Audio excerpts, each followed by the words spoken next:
Just outside of Dayton, Ohio, is the National Home for Disabled Volunteer Soldiers dating back to the middle of the 19th century. I'm VA video producer Sean Spittler, and I had the opportunity to meet with the folks there and talk about the future site of the museum. All right, so tell me about the story that you know. Why a museum? Why a museum? And that's an important question. If our job as the Department of Veterans Affairs is to do an excellent job taking care of our veterans, whether it's their benefits, their health care, or their final resting place in the national cemeteries, to do that, we need to help the public understand what the origins of this unique relationship are. We're at the central branch of the National Home for Disabled Volunteer Soldiers. And this is one of the campuses that has a great many historic buildings, which helps preserve the character of what this place looked like in 1867. There's just something so special about being on this campus here in Dayton. You can feel history all around you. It was first established in 1867 and has been treating veterans ever since. And I think it really encapsulates what we're trying to reflect in this museum experience. Hi, Robin. Hi, good morning. How are you? Good morning. I'm well. So you had some lithographs to show me. I did. Let's go this way. So these lithographs here help us to be able to tell the story of the physical story of the National Home for Disabled Volunteer Soldiers, and in this particular case, it's the Central Branch. So for context, we are about right here, right now. So what can you tell me about this cemetery? Well, as you see here in 1870, the cemetery hadn't quite been developed in the way that you'll be able to see in some of the other lithographs that we have. Okay. So if we look at this one over here, you can really see the expansion of this. This particular one is dated from 1887. And it's quite expansive. Yes, this it's is quite very expansive. different map. Yes, it's a very, very different map. Originally, each national home had what was called a home cemetery. And the cemetery here in Dayton has a lot of history. NCA's mission is to bury veterans and their eligible family members. Our objects are somewhat limited, but they're exciting and there are some subtleties to them, headstones and markers. It's a very interesting story. Headstones reflect the service that a veteran was in, and so they've changed a little bit over the years. If you line up Civil War to modern day, and that's something that I would like to see that tells the story of the people who were here and had an impact on how this place helped veterans. The other major feature of the cemetery here, which can be seen from almost everywhere, I think, in the campus, is the Soldiers Monument, which was started in 1873 and was completed in 1877. There is a statue in the cemetery, and there are actually two of them in Dayton. Oh, and so first thing I'm noticing, there's a train here. Yes, there's a train. That train was actually part of why Dayton was chosen specifically, because it did facilitate the bringing of that train. And this is how people would get here. So the idea was this was a campus environment. When the campus was first established, they did much of the initial work themselves. They quarried stone on campus and used it to build some of the first buildings that were built on the campus. They then used the area that was the quarry, and they turned it into a series of decorative ponds and an adjacent grotto garden area, just so they could enjoy their life here.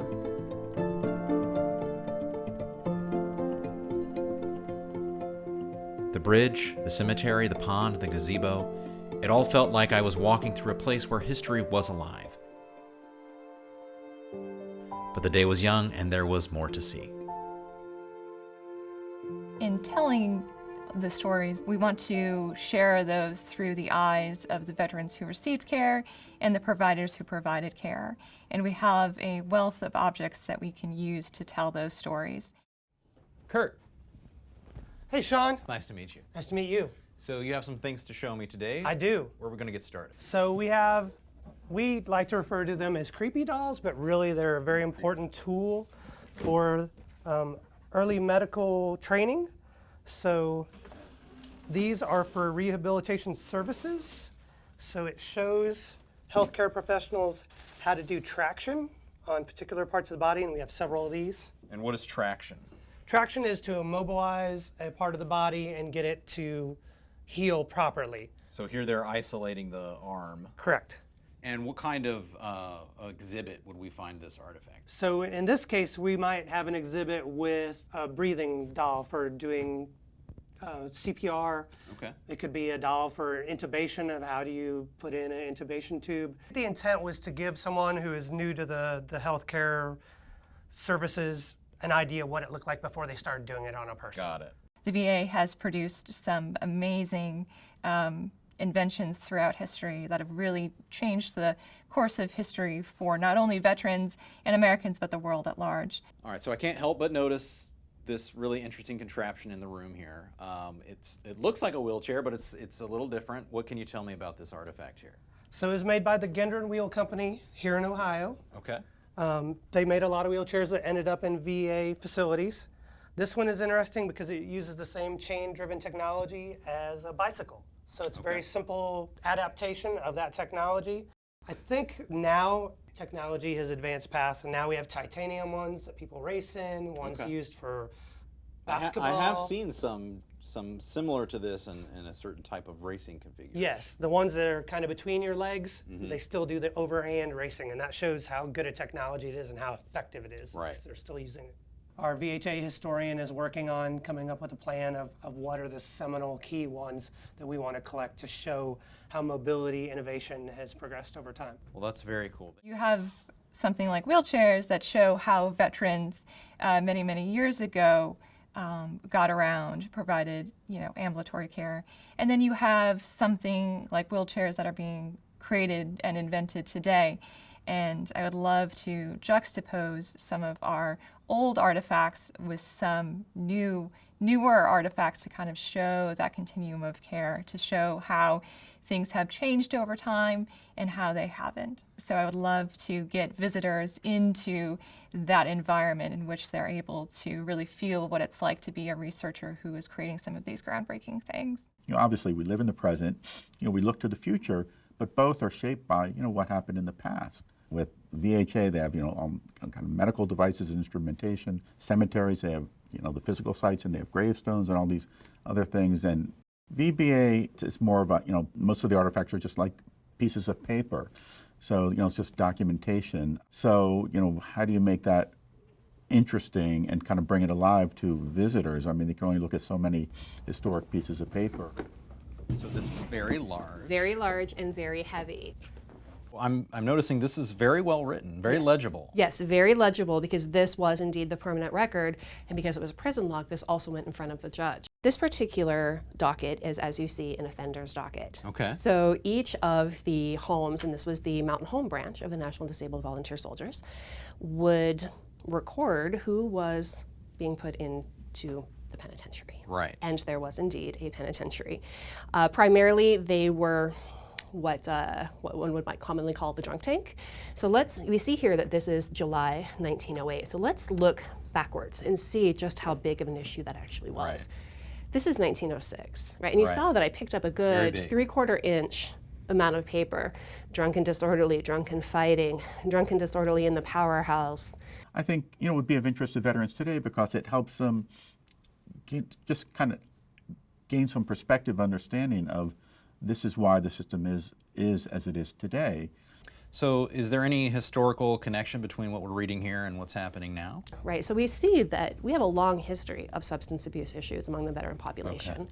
We see in the news a lot of opioid crisis and how this affects the trifecta. Right. And it's not a new issue. And we can tell that with this. Thank you so much for showing me these artifacts. Absolutely. I appreciate it. Take care. Absolutely, you too. So you've seen some of the artifacts. What this is a beer token.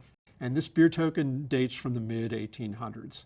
After the Civil War, substance abuse was a problem. And at the top of that list was alcoholism. And when they established this series of national homes, outside the campus gates, taverns would pop up. And those tavern vendors, they were very happy to serve the veterans, till they were falling down drunk, right? To no one's benefit, right? To the health of the veterans or the well-being of the campus.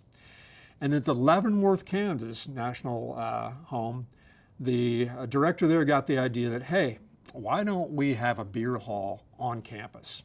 That way we can both honor the rights of veterans to have a beer if they want one, but we can create an environment that's a little safer and we have a little more oversight of it. So they came up with the idea of a beer token. And the beer token could then be given to a veteran in such a way that he could have a beer but wasn't going to harm himself or others. None of these are new issues to veterans. What's different is how do we approach it, how do we best help veterans, and that's why I like this particular artifact. History for a lot of people is something in the past. It's set long time ago and kind of doesn't interact with our world at the moment. But history is being created every day at VA, and it's really important to share some of those objects with the public as well. I'm excited about a museum and the preservation of buildings to support collections and a museum space, because it is such a great collection of historic structures, places. And as a historian, I'm always, I'm interested in the past. I'm always looking backwards for everything, but not just, the past for the past's sake. I want to understand how the past informs the present and affects the future. And so that's where I see the value of history and the National VA History Center.